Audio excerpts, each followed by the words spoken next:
اللہ تبارک و تعالی نے قرآن مجید کے اندر اہل یہود کی بہت ساری غلطیوں کا اور نافرمانیوں کا ذکر فرمایا۔ اس ذکر کرنے سے مقصود یہ ہے کہ امت مسلمہ اپنے اندر سے ان غلطیوں، سستیوں اور کمزوریوں کو دور کرے۔ کسی بھی قوم کا تذکرہ قرآن مجید نے جب بھی فرمایا ہے عبرت کے لیے فرمایا ہے۔ جو قومیں تباہ کر دی گئیں، صفحہ ہستی سے مٹا دی گئیں، کون سے جرائم تھے، کون سی ان کی خطائیں تھیں، کیا سبب بنا جس کی وجہ سے انہیں اتنے سخت قسم کی سزاؤں کا سامنا کرنا پڑا، اور نتیجتاً ان لوگوں کا نام و نشان اور ان کی بستیاں تک صفحہ دہر سے ختم ہو گئیں۔ ہمیں ان چیزوں کو اپنے اندر سے دور کرنا ہے اور اپنے سے ان چیزوں کو ہمیشہ دور ہی رکھنا ہے۔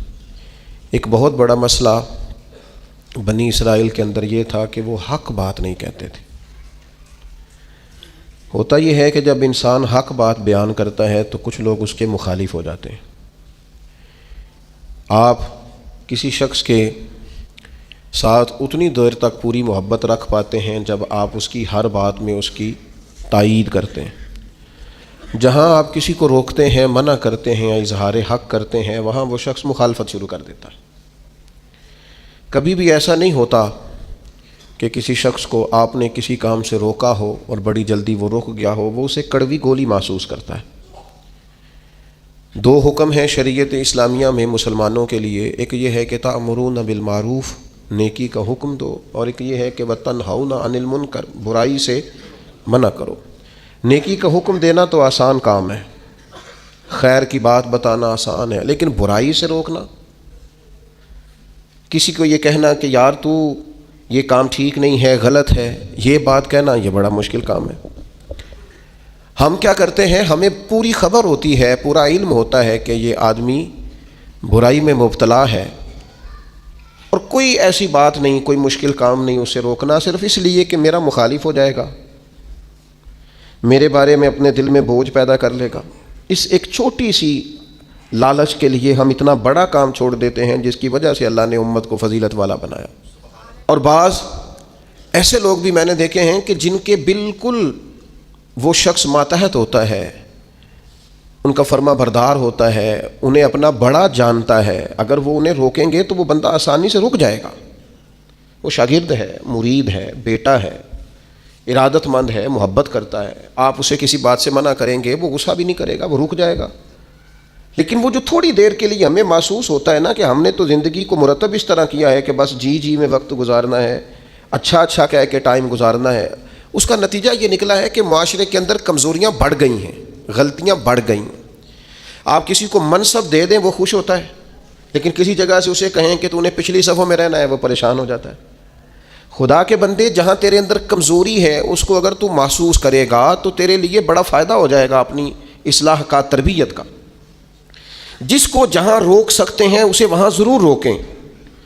آپ کو پتہ ہے ہمارے بچوں میں غلطیاں زیادہ کیوں بڑھ جاتی ہیں؟ جو وقت تھا نا انہیں منع کرنے کا، اس وقت ہم نے انہیں منع نہیں کیا۔ جو ٹائم تھا انہیں ٹوکنے کا، اس وقت ہم نے انہیں ٹوکا نہیں۔ جو وقت تھا انہیں سمجھانے کا، اس وقت ہم نے انہیں سمجھایا نہیں۔ پھر ایسا وقت آتا ہے کہ وہ غلطیاں پک جاتی ہیں، مزاج کے ساتھ منسلک ہو جاتی ہیں۔ پھر ہم چاہتے ہیں کہ بچوں میں وہ تبدیلی آئے، لیکن اس کے ساتھ بڑا ظلم ہوا، وہ بیچارہ پریشان ہو گیا۔ آپ کوئی جملہ غلط پکا لیتے ہیں نا پڑھتے پڑھتے تو وہ پک جاتا ہے، ٹھیک کرانا بھی چاہیں بعد میں تو ایک وقت آتا ہے وہ ٹھیک نہیں ہوتا، لیکن اگر وقت پہ اسے ٹھیک کر دیا جاتا تو وہ ٹھیک رہتا۔ اپنوں کے ساتھ پیار کریں، اپنوں کے ساتھ محبت کریں، اپنوں کے ساتھ آپ کا رشتہ خلوص والا ہو۔ آپ دیکھیں وہ کہاں غلطی کر رہے ہیں، وقت پر ان کا ہاتھ پکڑیں۔ فصل کے ساتھ جڑی بوٹی اگ گئے تو میرے بھائی جڑی بوٹی کاٹنا بھی لاڈ ہی ہوتا ہے، وہ بھی فصل کے ساتھ پیار ہی ہوتا ہے۔ بچوں میں، شاگردوں میں، مریدوں میں، بھائیوں میں، دوستوں میں غلطیاں آ جائیں تو ان غلطیوں کو دور کرنا یہ محبت ہے۔ آپ اپنے دوستوں کو منع کریں گے تھوڑی دیر کے لیے، یہی ہے نا کہ وہ آپ کو کہیں گے کہ یار جا تو اپنا کام کر، تو یہ تانا آپ نے کس کے لیے سہا؟ تھوڑی دیر کے لیے وہ آپ کو برائی کہیں گے تو یہ آپ نے جو اپنے اوپر اس شخص کی طرف سے آپ نے تھوڑی دیر کے لیے شدت برداشت کی تو کس کے لیے برداشت کی؟ آپ خیر کی بات کہیں، آپ اچھائی کا جملہ کہیں، آپ لوگوں کو برائی سے منع کریں، آپ کہیں ان سے کہ یہاں شہید ہو گئے حضرت سعید ابن مسیب جیسے لوگ، لیکن حجاج ظالم تھا تو انہوں نے ظالم کہا. بڑی مار کھائی امام احمد بن حنبل نے، ان کا پورا کرتا اور ان کا پورا لباس اور تہمت خون سے سارا بھر گیا، لیکن انہوں نے بادشاہ وقت کو کہا جو تو کہہ رہا ہے وہ ٹھیک نہیں ہے، تو غلط کہہ رہا ہے. جنازے نکلے علماء اور محدثین کے جیلوں سے، لیکن انہوں نے کہا حق حق ہی ہوتا ہے، خیر خیر ہی ہوتی ہے. ہم بات ہی نہیں کرتے، ہم اپنوں کو منع ہی نہیں کرتے، ہم لاڈ میں پیار میں محبت میں تباہی کرتے جاتے ہیں اپنوں کی. جہاں کسی میں کمزوری دیکھیں ہاں سمجھائیں پیار کے ساتھ، قائل محبت کے ساتھ کریں، لہجہ مصلحانہ ہو، تنقید برائے تنقید نہ ہو، لیکن حق بات کریں. بنی اسرائیل کا جرم کیا ہے؟ ان کا جرم یہ ہے کہ اللہ تعالیٰ انہیں فرماتا ہے وَلَا تَلْبِسُوا الْحَقَّ بِالْبَاطِلِ، حق کو باطل سے نہ ملایا کرو. وَتَقْتُمُوا الْحَقَّ وَأَنْتُمْ تَعْلَمُونَ، اور جانتے بوجھتے ہوئے حق نہ چھپایا کرو. نہ باطل کو حق سے ملاؤ، نہ حق کو چھپاؤ. وَأَنْتُمْ تَعْلَمُونَ، تمہیں پتہ ہے، تم جانتے ہو. میرے نبی پاک صلی اللہ تعالیٰ علیہ وآلہ وسلم نے ارشاد فرمایا جب کسی سے کوئی بات پوچھی گئی اور وہ بات جانتا تھا، اسے علم تھا، وہ گواہی اس کے پاس موجود تھی، وہ شہادت اس کے پاس تھی، اس سے پوچھا گیا لیکن اس بندے نے چھپائی. یہ سنن ابو داؤد میں حدیث ہے. اللہ کے محبوب فرماتے ہیں قیامت کے دن اس بندے کے منہ میں اللہ آگ کی لگام ڈال دے گا. لو اب تیرے منہ میں لگام ڈال دی اور وہ بھی آگ کی، اب نہ بولنا، چونکہ جب حق بولنے کا ٹائم تھا تب تو نہیں بولا. جب تیری ضرورت تھی، جب تیرے کہنے سے مظلوم بچ سکتے تھے، جب تیرے بات کرنے سے ظالم پکڑے جا سکتے تھے، جب تیرے دو جملے کہنے سے کسی شخص کی زندگی بھر کی جمع پونجی بچ سکتی تھی، تو بولا نہیں. تو آج تو میدان محشر میں آیا ہے. تو میرے محبوب کہتے ہیں، حضور فرماتے ہیں رب اس کے منہ میں آگ کی لگام ڈالے گا. اقبال کہنے لگے اپنے بھی خفا مجھ سے ہیں اور بیگانے بھی ناخوش. کیوں؟ میں کہتا ہوں وہی بات سمجھتا ہوں جسے حق. یہ میری مجبوری ہے کہ میں نے ہمیشہ حق کہا ہے، تو اپنے بھی خفا مجھ سے ہیں اور بیگانے بھی ناخوش. سب جگہ پہ میں ملامتی ہوں، ہر شخص میرے بارے میں رائے دیتا ہے کہ بڑا سخت گیر آدمی ہے، بڑے مزاج کے اندر شدت پائی جاتی ہے. کیوں؟ کہ کہتا ہوں وہی بات سمجھتا ہوں جسے حق. گروپ بنے ہوئے ہیں، گروہ بندیاں ہو گئیں. کلمہ حق کہیں. یہودیوں نے جرم کیا کیا تھا؟ انہیں پتہ تھا کہ نبی پاک اللہ کے رسول ہیں. اور کتنا پتہ تھا؟ اللہ قرآن مجید میں ارشاد فرماتے ہیں یعرفونہ کما یعرفون ابناءہم. محبوب یہ آپ کو اس طرح جانتے ہیں جس طرح بندہ اپنے بیٹے کو پہچانتا ہے. یہ جو اہل کتاب ہے نا، یعرفونہ کما یعرفون ابناءہم، آپ کو اس طرح پہچانتے ہیں جس طرح بیٹوں کو پہچانتے ہیں. تورات کے اندر انہوں نے آپ کی ساری خبریں پڑھ لی ہیں، ایک ایک نشانی جانتے ہیں. حضرت عبداللہ ابن سلام فرماتے ہیں اللہ کا قرآن اتنا سچا ہے، میں نے تورات پڑھی ہوئی ہے، میں مسلمان ہوا ہوں، میں تمہیں قسم اٹھا کے کہتا ہوں کہ جس طرح میں اپنے بیٹے کو پہچانتا ہوں نا، اس سے بڑھ کر مجھے تورات نے بتایا ہے کہ رسول رحمت اللہ کے سچے رسول ہیں.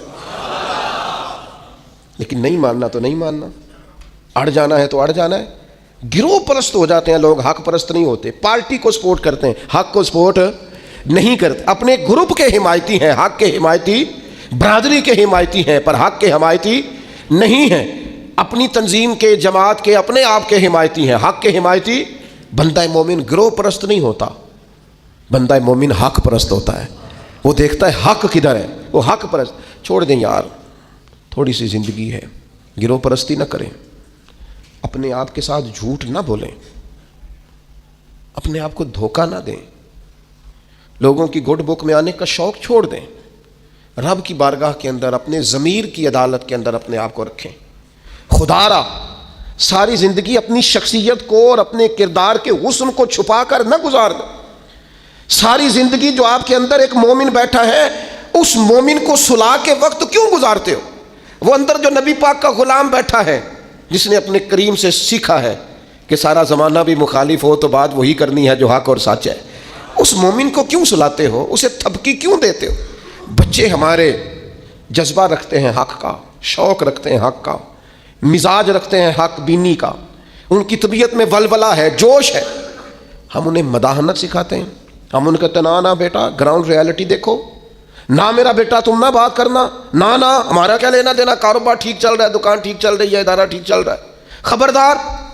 اس کا نقصان یہ ہوا ہے کہ ظلم اور جبر کے ڈیرے عام ہیں.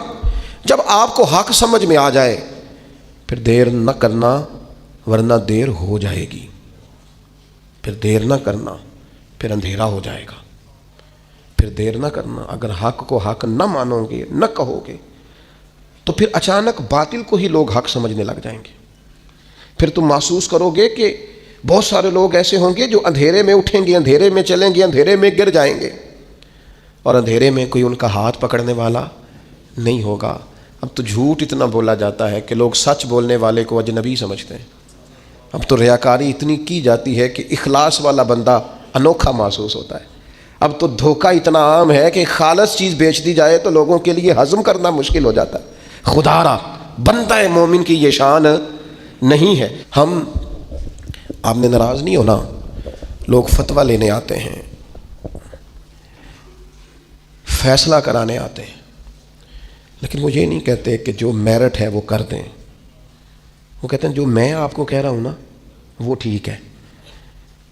وہ مسئلہ پوچھنے آتے ہیں تو کہتے ہیں جی وہ جگہ اس طرح ہو جائے تو پھر دین یہ بھی تو کہتا ہے نا، پھر اس طرح ہو جائے تو اسلام کا یہ حکم بھی تو ہے نا، اسلام یہ والے حقوق بھی تو بیان کرتا ہے نا. تو اب اس نے یہ کہا تھا تو میں جواب میں یوں نہ کرتا، اس نے پھر یہ بات کی تھی تو میرا یہ نہیں بنتا تھا. تو میں بہت سارے دوستوں سے خوش طبی کرتا ہوں، میں کہتا ہوں پھر آپ لکھ دیں بھلا میں نے کیا کہنا ہے، آپ مجھے لکھ کے دے دیں، میں وہ بول دیتا ہوں، اس لیے کہ ساری بات کا تو آپ کو پتہ ہے، آپ تو سب علم رکھتے ہیں، اور آپ تو مجھے اپنی رائے اس طرح سے دے رہے ہیں کہ جس طرح میں وہی کہہ دوں جواب. تو پھر آپ کو آنا نہیں چاہیے تھا، گھر میں فیصلہ کر لیتے. خدا کے بندے اپنے آپ پر فیصلے نہ کرو، اپنے آپ کو قانون کے حوالے کرو، پروٹوکول سے نکل آؤ. میں اور آپ اس رسول کے ماننے والے ہیں جس کریم محبوب نے وصال ظاہری سے پہلے منبر پر بیٹھ کر صحابہ سے کہا تھا میرا ارادہ ہو گیا ہے لوٹ جانے کا، میری طرف سے کسی کو تکلیف پہنچی ہو تو میں حاضر ہوں. آنا ذرا ایک ایک کر کے، ہم بھی 2 منٹ کے لیے بہو سے پوچھ نہ لیں، داماد سے پوچھ نہ لیں، جس بیوی نے ساری زندگی کوڑے کے نیچے وقت گزارا ہے اس سے پوچھ نہ لیں کہ تو میری طرف سے راضی ہے کہ ناراض ہے. پڑوسیوں سے 1-2 دفعہ بات کر نہ لیں. ایک صحابی اگر میدان بدر کے اندر عرض کرتے ہیں کہ یا رسول اللہ آپ نے صفیں سیدھی کراتے وقت مجھے تیر چبھویا ہے، حضور تو معصوم عن الخطا ہے، محبوب کے لیے تو یہ تصور کرنا جرم ہے، لیکن ہماری تعلیم کے لیے وہ صحابی کیا کہتے ہیں، حضور مجھے تیر چبھویا ہے، تو محبوب کیا فرماتے ہیں، مجھے استثناء حاصل ہے، وزیر اعظم پر، گورنر صاحب پر اور صدر پر پرچہ ہی نہیں ہو سکتا، میں چونکہ فلاں عہدہ رکھتا ہوں لہذا میرے ساتھ کیسے تو نے بات کر لی. یہ میرے رسول کا دیا ہوا طریقہ ہے. محبوب کریم نے گویا اپنے لفظوں میں بات کر رہا ہوں، حضور نے جو قانون بنایا تھا محبوب نے خود اپنے آپ کو اس قانون کے حوالے کیا، فرمایا آ جا میں کرتا ہٹاتا ہوں تو بدلہ لے لے. نا آؤ نا 2 منٹ کے لیے اپنے آپ کو کٹہروں میں کھڑا کرو نا. آؤ جس جگہ پہ بیٹھ کے 25-30 سال سرکاری نوکری کی ہے، آؤ نا اپنے آپ کو کٹہرے میں کھڑا کرو، اپنی عدالت میں اپنے آپ کو پیش کرو. نوکری کی ہے کہ تعلقات نبھائے ہیں، سرکاری نوکری کی ہے کہ افسروں کو راضی کیا ہے. آؤ نا جن کو منصب ملے ہیں، جن کو عہدے ملے ہیں، جن کو بڑا کچھ ملا ہے، وہ تھوڑی دیر کے لیے آئیں نا اپنے آپ کو کٹہروں میں کھڑا کریں. وہ پیر صاحب، وہ مولوی صاحب جن کے لوگوں نے ہاتھ بھی چومے اور ان کے پیروں میں نذرانے بھی ڈالے، اور گھنٹوں لوگوں نے سڑکوں پہ پھول لے کے جن کا استقبال بھی کیا، اور جن کے بچوں کو بھی لوگوں نے سلوٹ کیا کہ یہ شیخ کی اولاد ہے. وہ آئے نا کبھی کٹہرے میں کھڑے ہو کے بتائیں نا جس دین نے انہیں اتنا دیا ہے انہوں نے اس دین کو کیا دیا ہے. وہ اپنی عدالت میں خود پیش ہوں، وہ بتائیں کہ تم بتاؤ نا تمہارے ارد گرد والے بہت سارے لوگ وہ بھی ہیں جو چھابڑی لے کے سودا بیچنے جاتے ہیں، تمہارے ساتھ اٹھنے بیٹھنے والے وہ بھی ہیں جو 30-40 ہزار کی نوکری کرتے ہیں. خس خس جنہ قدر دا میرا تے صاحب نو وڈیائیاں، میں تے گلیاں دا روڑا کوڑا تے محل چڑھایا سائیاں. تو دے نا جواب دے، لیکن حق بات کی ضرورت ہی نہیں، مزاج ہی نہیں، طے کر لیا ہے کہ حق نہیں کہنا، صرف گروپ بندی کرنی ہے، صرف مزاج یہ بنا لیا ہے کہ میں کسی کو ناراض نہیں کرنا چاہتا، ہو جائے ساری دنیا ناراض ہوتی ہے. بس یہ سوچ کے رات سو جانا سارے ناراض ہو جائیں تو کام چل جائے گا، کہیں اللہ رسول نہ ناراض ہو جائے. یہ سوچ کے سویا کرو. ہمارا حضرت صفیہ رضی اللہ تعالیٰ عنہ ام المومنین ہے. آپ کا چونکہ ایک یہودیوں کی فیملی سے تعلق تھا، فرماتی ہیں میرے والد اور میرے چچا مجھ سے بڑا پیار کرتے تھے، میری طرف بڑی توجہ رکھتے تھے. تو میں جس دن حضور مسجد قباء کے قریب تشریف لائے تو میرے چچا اور والد حضور سے مل کے آئے. تو ان کی کیفیت اتنی بدلی ہوئی تھی، انداز اتنا بدلا ہوا تھا کہ میں ان سے ملنے گئی تو انہوں نے توجہ ہی نہیں کی. میں دروازے تک ان کے استقبال کو گئی، انہوں نے توجہ کوئی نہیں کی، بڑے عجیب سے پریشان تھے. پانی پوچھا تو انہوں نے اس پر بھی کوئی بات نہ کی. ایک دوسرے سے وہ کلام کرنے لگے، والد اور چچا. تو میرے چچا والد سے پوچھتے ہیں کہ وہ جو تورات میں ہم نے نشانیاں پڑھی تھی یہ وہی نبی ہیں؟ تو میرے والد کہنے لگے حرف حرف سچا ہے، یہ وہی پیغمبر ہے. تو میرے چچا کہنے لگے پھر خیال کیا ہے آپ کا، کرنا کیا ہے؟ تو کہنے لگے میں جب تک زندہ رہوں گا معاذ اللہ ان کی مخالفت کرتا رہوں گا. حق پہنچ گیا ہے، اطلاع آ گئی ہے، انشراح صدر ہو گیا، دل گواہی دے رہا ہے سچے رسول. حضرت صفیہ رضی اللہ تعالیٰ عنہ ام المومنین فرماتی ہیں کہنے لگے یہ وہی رسول ہیں، ایک ایک بات سچی ہے، ایک ایک حرف سچا ہے، ایک ایک قول سچا ہے. ان کی تو ادائیں بھی وہی ہیں جو تورات زبور انجیل میں لکھی ہیں، لیکن میں ساری زندگی مخالفت کروں گا. ہم نے غور کرنا ہے یہودیوں والی یہ عادت کہیں مسلمانوں میں تو سرایت نہیں کر گئی، جس کا ہمیں پورا پتہ چل جاتا ہے یہ حق ہے ہم اس کے بھی مخالف ہیں، جس کی بات کے بارے میں انشراح صدر ہو جاتا ہے، دل گواہی دیتا ہے کہ بات بالکل ٹھیک ہے، اس کو بھی قبول نہیں کرتے. تو اہل یہود کا طریقہ ہے. مسلمانوں میں کیسے آ گیا؟ یہ کب ہوتا ہے؟ یہ کیوں ہوتا ہے؟ کیا چیز وجہ بنتی ہے کہ جب انسان اس طرح کا رویہ اختیار کرتا ہے؟ تو قرآن مجید نے اسے بھی بیان کیا. فرمایا ارأیت من اتخذ الہہ ہواہ، کیا آپ نے اس شخص کو دیکھا ہے جس نے اپنے نفس کی خواہش کو ہی اپنا خدا بنا لیا؟ ارأیت، کیا آپ نے دیکھا ہے من اتخذ الہہ ہواہ، اس شخص کو دیکھا ہے جس نے خواہش نفس کو ہی خدا مان لیا. نبی پاک صلی اللہ تعالیٰ علیہ وسلم نے ارشاد فرمایا آسمان کے سائے کے نیچے اللہ کے سوا پوجے جانے والے معبودوں میں سے سب سے سنگین اللہ کے نزدیک وہ معبود ہے جو لوگ اپنے نفس کی خواہش کو معبود بنا کے پوجتے ہیں. رب کہتا ہے انہوں نے اللہ کے مقابلے میں معبود بنا لیا. کس کو؟ نفس کی خواہش کو.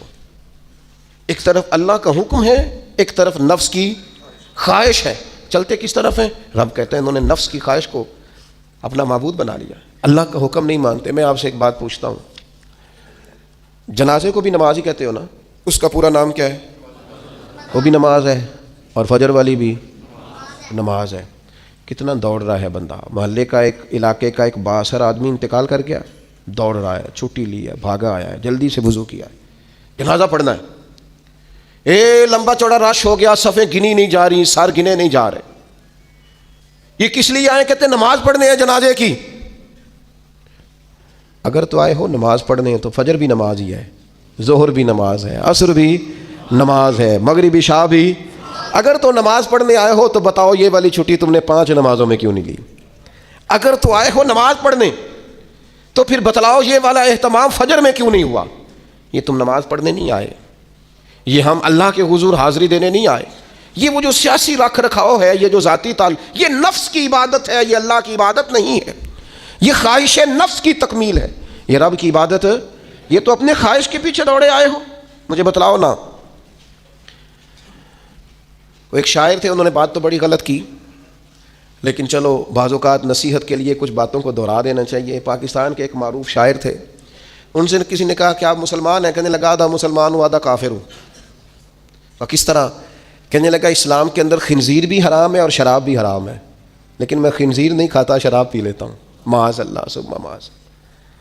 کہنے لگا خنزیر سے مجھے نفرت ہے، شراب میں چھپ کے کئی کونے میں جا کے پیتا ہوں، تو آدھا مسلمان ہوا نا. کہ اگر تو میں دین کا حکم سمجھ کے نفرت کروں تو پھر جتنی خنزیر سے کروں اتنی شراب سے بھی کروں. تو کسی نے اس پر تنقید کرنی چاہی تو اس نے کہا ٹھہر جا ذرا سن، جس طرح شراب حرام ہے، جس طرح جوا حرام ہے، جس طرح خنزیر حرام ہے، ملاوٹ بھی تو اسی طرح ہی حرام ہے، حرام مال بھی تو اسی طرح ہی حرام ہے. یہ کیسی تمہارے نفس کی خواہش ہے کہ خنزیر نہیں کھاتے؟ کہتے ہیں کہ کسی علاقے میں ایک آفیسر تھا، تو وہ سب حرام مال اکٹھا کرتا تھا، تو کوئی کسی کی ضرورت ہی نہیں تھی اس سے بات کرنے کی. تو ایک بوڑھی اماں تھی، وہ بڑی حق بات کہنے کا مزاج رکھتی تھی. تو ان کی مرغی مر گئی، تو اس کے گلے پہ چھری چلا کے نا تو اس آفیسر کے گھر دے آئیں دیسی مرغی. تو وہ شام کو شکریہ ادا کرنے آ گیا، کہنے لگا اماں کمال کر دیا، دیسی مرغی تو کوئی کسی کو دیتا ہی نہیں. کہنے لگے بیٹے نہیں کمال والی بات نہیں، مر گئی تھی. تو وہ ناراض ہو گیا, کہنے لگا مر گئی تھی تو میرے گھر کیوں دے دی؟ کہنے لگی سارا محلہ جانتا ہے تو سارا حرام کھاتا ہے. تو میں نے کہا یہ کروڑوں حرام کھا گیا تو کوئی مشکل نہیں, تو ایک مرغی سے کیا تکلیف دے گی؟ تو اللہ نے اس کے دل میں بات ڈالی, اس کو اثر ہوا, وہ رونے لگا, کہنے لگا بات تو ٹھیک کر رہی ہے, کروڑوں روپیہ حرام کا آئے تو وہ چونکہ نفس پسند کر رہا ہے تو وہ ٹھیک ہے, اور ایک مرغی صرف چھری نہیں چل سکی مر گئی تو اس سے الٹی آ رہی ہے, کہہ رہی ہے کیا مطلب ہے اس کا؟ وہ ہمارے ایک دوست ہیں, وہ کہتے ہیں ہمارے زمانے میں لوگ اس طرح کے پرہیزگار ہیں کہ ایک شخص کو ایک نیا جوتا مل گیا کہیں گرا ہوا, اس نے اس کا مالک ڈھونڈنا شروع کیا, کسی کا نیا جوتا گر گیا سڑک پہ تو ڈھونڈتا رہا, ایک پیر تھا, ڈھونڈتا رہا, وہ کس کا ہے بھائی کس کا ہے؟ تھوڑی دیر آگے جا کے اسے اس کا دوسرا پیر بھی مل گیا, پھر اس نے مالک ڈھونڈنا چھوڑ دیا. پہلے وہ نیک تھا کیونکہ ایک جوتا تھا نا, پہن نہیں سکتا تھا. جیسے ہی اسے اتنی تکلیف کی بات ہے امت مسلمہ میں, نفس کی خواہش کو خدا بنا لیا, جو تیری طبیعت میں آئے. ویسے ماں باپ کو تو وقت نہیں دے سکا, ویسے اگر تجھے کہا جائے کہ ماں باپ کی طرف سے کسی یتیم بچے کا خرچہ اٹھا لے, وہ تو نہیں اٹھا سکتا. تیرے ماں باپ چلے گئے, ان کی وجہ سے تو کسی غریب بہن بھائی سے تعاون کر تاکہ ماں باپ خوش ہوں, احسان ثواب, وہ تو نہیں کر سکتا. دیکھیں چیلم پہ 50 پکیں گی, جو کہ پتہ چلے نا برادری کو کہ جناب نے چیلم کیا. یہ نفس کی خواہش کو خدا بنا لی. سیاسی افطاریاں ہو رہی ہیں, کسی کی نیت پر شک نہیں, اچھی نیت سے لوگ افطاری کراتے ہوں گے, لیکن وہ گھروں کا بھی تو ہمیں پتہ ہے نا کہ جہاں لوگ آٹا بھی اس لیے تھوڑا پکاتے ہیں کہ کل بھی اس کی ضرورت ہے. وہ محلے کے گھر نظر نہیں آتے افطاری کے لیے. ایک سجن بلایا جو پہلے کروڑ پتی, اور بلایا کہاں سے؟ لاہور سے, اسلام آباد سے, فیصل آباد, تو جو تیرے ارد گرد تھے. نفس کی خواہش کو خدا بنا لیا. بندہ مومن کی یہ شان نہیں ہے. جب ہم اللہ تعالیٰ کی عبادت کریں گے, آپ کو پتہ ہے انبیاء کرام علیہ السلام کو لوگوں نے کیوں شہید کر دیا؟ انبیاء کرام کی لوگوں نے کیوں نافرمانی کی؟ اللہ کے رسول تو معصوم ہیں, کسی شخص سے کوئی مطالبہ نہیں کرتے تھے. نبی تو خالصتاً دائی بن کر اور تڑپ لے کر اللہ کے بندوں کو رب کی طرف بلاتا ہے. کیوں نہیں مانی لوگوں نے بات انبیاء کی؟ حضرت لوط علیہ السلام کی بات اس لیے نہیں مانی کہ وہ ہم جنس پرستی سے, لواطت سے روکتے تھے. کیوں لوگوں نے نافرمانی کی حضرت ابراہیم علیہ السلام کی کہ وہ کفر اور شرک سے روکتے تھے؟ کیوں لوگوں نے نافرمانی کی معاذ اللہ نبی پاک علیہ السلام کی کہ حضور فرماتے تھے کوئی بڑا چھوٹا نہیں. کیوں سردار بنے ہوئے ہو تم؟ کیوں غریبوں کا خون چوستے ہو؟ کیوں برادری ازم کے نام پر تکبر کرتے ہو؟ لوگ نافرمان ہو گئے. ہم کیا کرتے ہیں, جیسے ہی ہمارے نفس کی خواہش کو چوٹ لگتی ہے ہم فوری طور پر مخالف ہو جاتے ہیں. میں نے تو کیونکہ چھوٹا سا میرا تجربہ ہے, بہت ساری باتیں تو میں کرنا بھی نہیں چاہتا. میں نے تو دیکھا ہے مرید, شاگرد, عقیدت مند, پیار کرنے والا, اس نے بھی ایک دائرہ بنایا ہوا ہے. وہ کہتا ہے کہ مجھے حکم تو دیا جائے, کسی چیز سے روکا نہ جائے. اگر کسی جگہ سے آپ نے کسی کو مرشد ہی مان لیا ہے تو پھر تو وہ آپ کو ایسا حکم بھی دے جو بالکل طبیعت کے خلاف ہے تو آپ یہ سمجھیں دوائی کڑوی ہے, اس میں شفا جلدی ہوگی, لیکن اس بات کے لیے تیار نہیں ہے. وہ ایک مزاج ہے, ایک مرضی کی طبیعت ہے, اس کے مطابق. آپ دیکھیے نا قرآن مجید ارشاد فرماتا ہے کہ یہ جو تھے نا قریش مکہ, یہ حاجیوں کو پانی پلاتے تھے, کعبے کے متولی تھے, ساری باتیں مانتے تھے, لیکن کلمہ پڑھنے کو تیار نہیں تھے. اللہ کریم نے قرآن مجید میں فرمایا تم نے حاجیوں کو پانی پلانا اور کعبے کی خدمت کرنا اس کے برابر سمجھ لیا ہے کہ یہ کہا جائے کہ میں اللہ اور آخرت پر ایمان لایا, اور تمہیں یہ پانی پلانا بھی تب بھی نفع دے گا جب اللہ اور اس کے رسول کو مانو گے. لیکن وہ اپنی مرضی کا مزاج ہے نا جی, اپنی مرضی کی طبیعت ہے. اپنی زندگی کے اندر کچھ چیزوں پر توجہ کریں. نبی پاک علیہ السلام نے فرمایا جنت اللہ تعالیٰ نے مشکلات سے ڈھانپ دی ہے, دوزخ کو اللہ نے خواہشات سے ڈھانپا ہے. اپنی زندگی میں اپنی خواہشات پر توجہ دیں. حضور علیہ السلام نے پناہ مانگی ہے, اے اللہ میں نہ ختم ہونے والی خواہش سے تیری پناہ مانگتا ہوں. اپنی خواہشات پر, یہ جو ہم پیری مریدی کرتے ہیں نا, یہ جو بیعت کا سلسلہ ہوتا ہے, اس میں سب سے پہلا طریقت کا حکم یہ ہے کہ مرشد آپ کو وہ حکم دے گا جو آپ کی مرضی کے خلاف, اور اگر آپ اسے صحیح کر کے قبول کریں گے نا. دیکھیں بندہ اللہ کا بندہ کب بنتا ہے؟ اللہ کا بندہ تب بنتا ہے جتنا مزہ اسے نیند میں آتا ہے نا, اگر اتنا ہی مزہ اسے فجر کے وقت نیند چھوڑنے کا آئے نا, پھر وہ رب کا بندہ ہے. اتنے مزے سے ہی وہ اٹھے.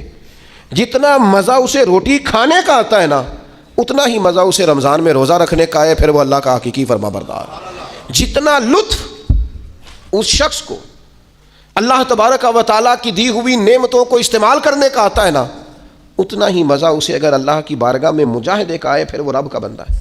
تو اپنی مزاج کے اندر حق کہنے کا حوصلہ پیدا کریں.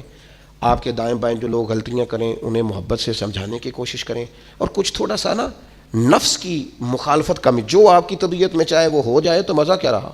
ایک بات آپ نے آج کے جمعے سے بطور سبق لے کے جانی ہے, نفس کی تھوڑی مخالفت کریں, چھوڑ دیں اندر باہر لڑنا, اپنے آپ سے لڑنا شروع کریں, اپنے آپ سے تھوڑا سا جہاد شروع کریں. ہمارا سب سے زیادہ مسئلہ اپنے ساتھ ہے, ہمیں کسی نے پریشان نہیں کیا, صرف ہماری اپنی خواہشات نے پریشان کیا ہو. آپ خواہشات سے تھوڑا سا لڑیں, ایک ایک دو کر کے خواہشات کو چھوڑیں, آپ خود محسوس کریں کہ زندگی حسین ہو گئی ہے. میرے ایک سنگی ہیں, کوئی اختلاف ہو گیا ان کا گھر کے اندر, تو میں نے بلایا, میں نے کہا کیا ہوا ہے, تو انہوں نے پہلے سٹے آکھیا, انہوں نے کہا حضور ساری غلطی میری ہے. بڑی کوشش کرنا پر میرا اپنے آپ تے کنٹرول, میرا دل خوش ہو گیا, ورنہ آج کل ساری غلطی میری ہے, یہ تو سوال ہی نہیں نہ پیدا ہوتا, میں تے غلطی کراں, یہ کتے لکھے ہے, میں ہی تے نہیں کرتا, باقی ساری دنیا کر دی. یہ چھوڑ دیں, یہ بہت بڑی بات ہے کہ انسان تھوڑا سا 2 قدم پیچھے ہٹ کے کہ نہیں غلطی تو ساری.